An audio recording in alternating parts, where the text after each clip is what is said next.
नहमदुहु व नसल्ली अला रसूलिल करीम अम्मा बाद फ़ाऊज़ु बिल्लाहि मिनश शैतानिर रजीम बिस्मिल्लाहिर रहमानिर रहीम।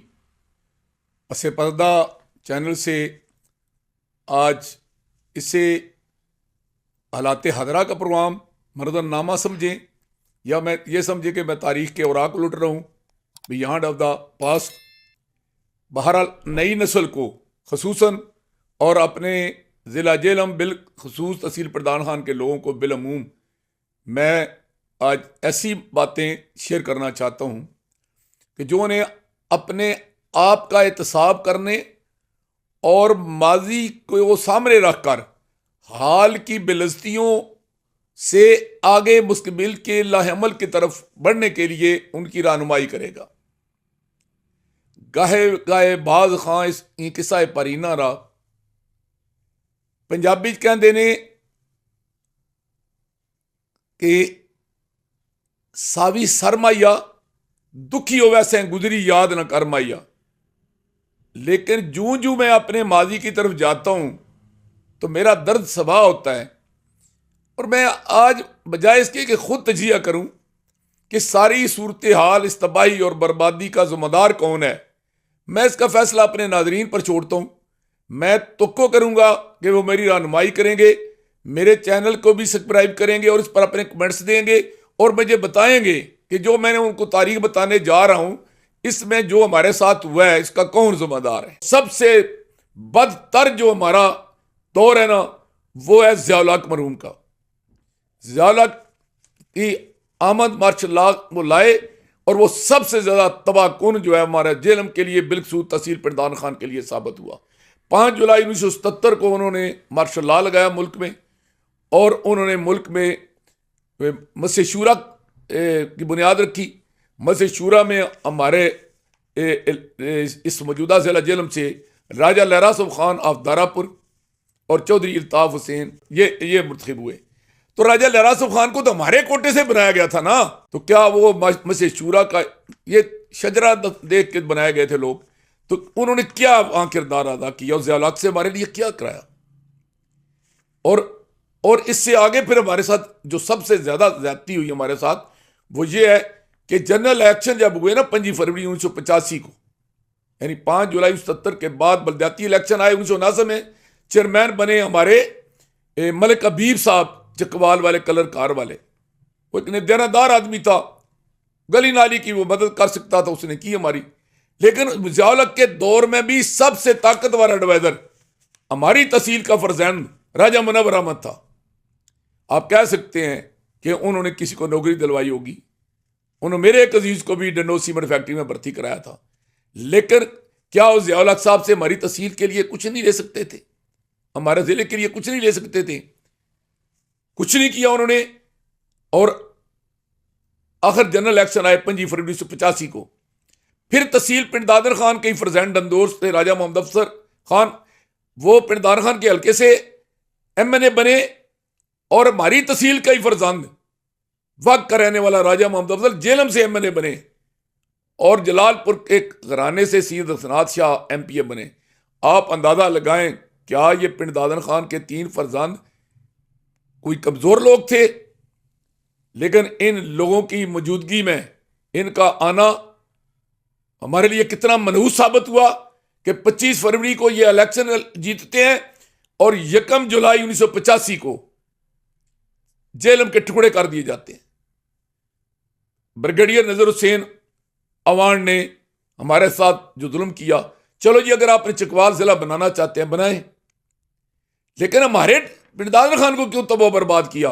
ब्रिगेडियर नजर हुसैन अवान ने झंगड़, कहून और वनहार को, यानी बिशारत, चुआ, डलवाल, कल्लरकार और बचाल कला मनारे को पिंड दादर खान से काट के रख दिया, इसको चकवाल में शामिल कर दिया। वो अपने लिए हल्का बनाना चाहते थे लेकिन कुदरत ने उनको ये मौका नहीं दिया, वो गुमनामी की जिंदगी में चले गए।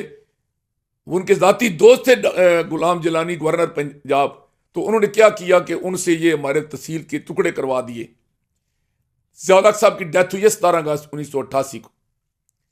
इस दौर में जिला जेलम के टुकड़े हुए टुकड़े और तबाही और बर्बादी सबसे ज्यादा तहसील पिंड दादर खान के हिस्से में आई इस दिल के टुकड़े हजार हुए, कोई यहां गिरा कोई वहां गिरा।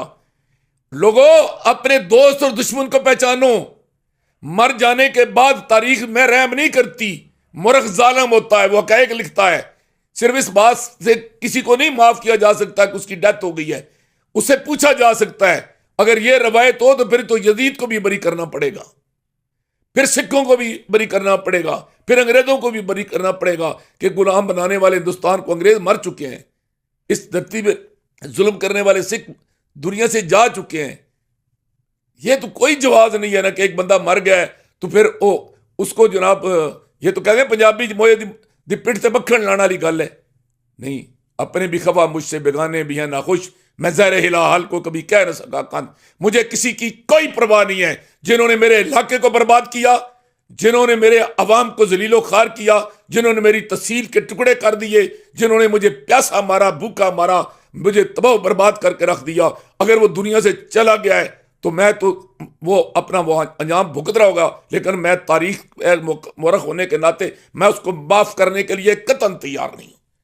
जब तहसील पिंडार खान के टुकड़े हुए हैं तो कौन इक़्तिदार में था? 1 जुलाई 1985 को कौन इक़्तिदार में था? राजा मोहम्मद अफसर खान ऑफ डंडौत, वो जिम्मेदार नहीं है इसकी तकसीम का? क्या उसने रुकावट डाली? वो तो हम ही था इसका कि इसके टुकड़े कर दो। राजा मोहम्मद अफसर साहब तहसील प्रधान खान के फरजान थे, वक्त के रहने वाले थे। वही चकवाल को तो आप निकालें इसलिए कि भाई अवान निकल जाएंगे, सरदार निकल जाएंगे, मुगल निकल जाएंगे तो राजाओं की इजारादारी हो जाएगी। वो तो आपको सूट करता था। पिंडादर खान का बेड़ा गर्क क्यों किया? आप पिंडादर खान के फरजान थे, आपने क्यों इस पर रुकावट नहीं डाली? आप पावरफुल MNA थे।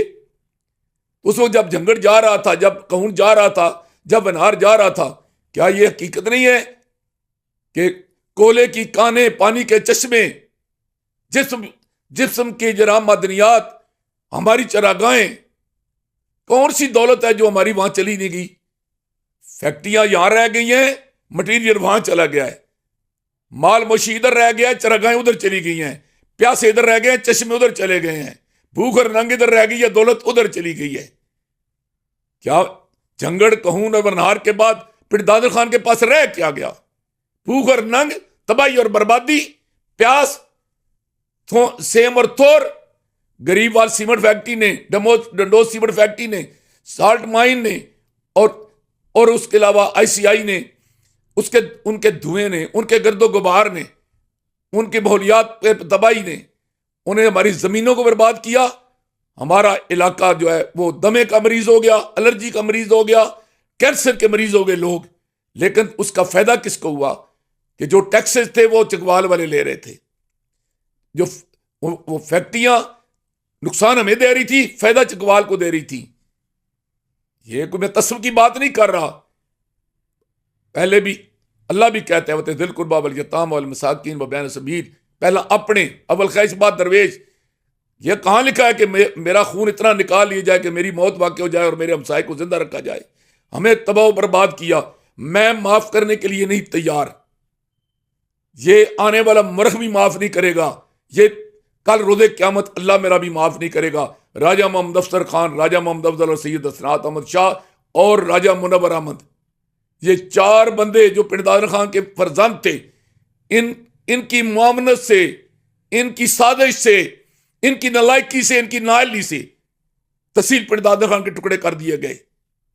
आज इन 4 खानदानों के वारसों को हमारे कोई हक नहीं है कि वो हक नुमाइंदगी मांगे हमसे।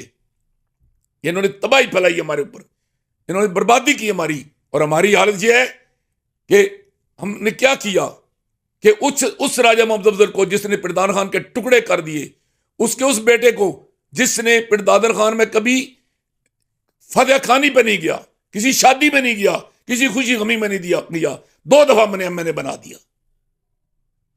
ये हमारी हालत है। हम अपनी अदों पर भी तो गौर करें। वो सनाद शाह जो इस तबाही और बर्बादी का जिम्मेदार था, उसके खानदान के शमस हैदर को हमने 2 दफा MPA बनाया। तरीका है हमारा।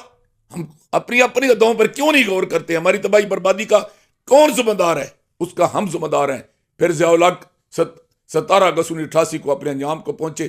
1988 के जनरल इलेक्शन आए और अंदाजा लगाए ना कि यहाँ हम बड़े लोग हमारे बच्चे, आज के बच्चे जो हैं, अपने चोर, अपने डाकू, अपने बदमाश के लिए जनाब एक दूसरे के गिरबान को पकड़ते हैं। क्या असूल है इन लोगों के? मियां नवाज शरीफ ने IGI बनी, गुलाम मुस्तफा जतोई, गुलाम मुस्तफा खारिज का हिस्सा बने, तो क्या हुआ कि जनाब टिकट मिला किसको? कौमी असम्बली का राजा अफसर खान डंडोत को, सूबाई असम्बली का महमूद मिर्जा जैनवी को। और मुकाबले में मियां साहब को बुलाकर राजा मोहम्मद अफजल साहब ने जलसा करवाया कि नहीं जी ये हमारे उम्मीदवार नहीं, हमारे तो उम्मीदवार ताले वाले हैं। साइकिल निशान था IGI का, और उसके मुकाबले में IG पंजाब का रहनुमा जो कल वजीर आज़म बनने जा रहा था, वो क्या करता है कि वो आकर यहाँ ऐलान करता है कि ताला हमारा इंतखाब है। कमाल बात है इनकी। कोई असूल है इन लोगों के? हमें गालियां देने वाले कि जनाब ये पार्टियां बदलते हैं। कभी अवाम ने अपने आप गिरबान में मुंह डाला है कि अवाम क्या फैसले करते हैं? कभी किसी काबिल आदमी को, किसी खिदमत करने वाले को, किसी अपनी क्लास के बंदे को, किसी उनके दुखों में शामिल होने वाले को, उनके सुखों के लिए जदोजहद करने वालों को इन्होंने भी वोट दिए? ये भी तो ताकतवर को सलाम करते हैं। ज़हनी तौर पर गुलाम लोग हैं, और जो ऊपर बैठे हैं, जिनको आपने हीरो बनाया हुआ है, जिनको आपने दोते बनाया हुआ है, उनका क्या किरदार है? टिकट किसी को दोते हैं, सपोर्ट किसी की करते हैं। लेकिन 1988 में फिर ताले के निशान पर कौन बना? राजा इकबाल मेहदी। दारापुर से हमारा नुमाइंदा, हमारे इलाके का राजा नासिर कौन था? पिरदान खान का MPA बना। पहले वो मजलिस शूरा के मेंबर राजा रासफ खान भी तो उन तकसीम वालों में शामिल थे ना, जो मैं पहले जिक्र किया है कि राजा अफसर, राजा अफजल असनाद, 4 राजा मुनव्वर, उनके साथ राजा रासफ खान भी जिम्मेदार थे। तो फिर क्या हुआ कि इकबाल मेहदी साहब MNA बन गए, पावरफुल MNA। राजा नासिर पावरफुल MPA, और वही तहसील पिंडादन खान का फरजंद वक्त का राजा मोहम्मद अफजल खान जेल के हल्के से MNA बन गया। तो इख्तियार किसके पास था? पिंडादन खान के पास था। लेकिन क्या हुआ इस दौर में? कोई एक मेगा प्रोजेक्ट, कोई एक काम बताएं, ऐलान करें, चैलेंज करता हूं, वो बताएं आकर मैदान में आकर, इनके मानने वाले, इनके वारिस बताएं इस दौर में कौन सा काम किया है। अहमदाबाद वाले बताएं, वग वाले बताएं, दारापुर वाले बताएं कि क्या किया उन्होंने हमारे इलाके के लिए। फिर 1990 आ गया, और जब 1990 आया तो NA 45 से तो चौधरी अल्ताफ हुसैन जीत के ना। लेकिन राजा मुनव्वर को क्या नुकसान हुआ? वो सेनेट में चले गए, वो हमारा फरजान था ना।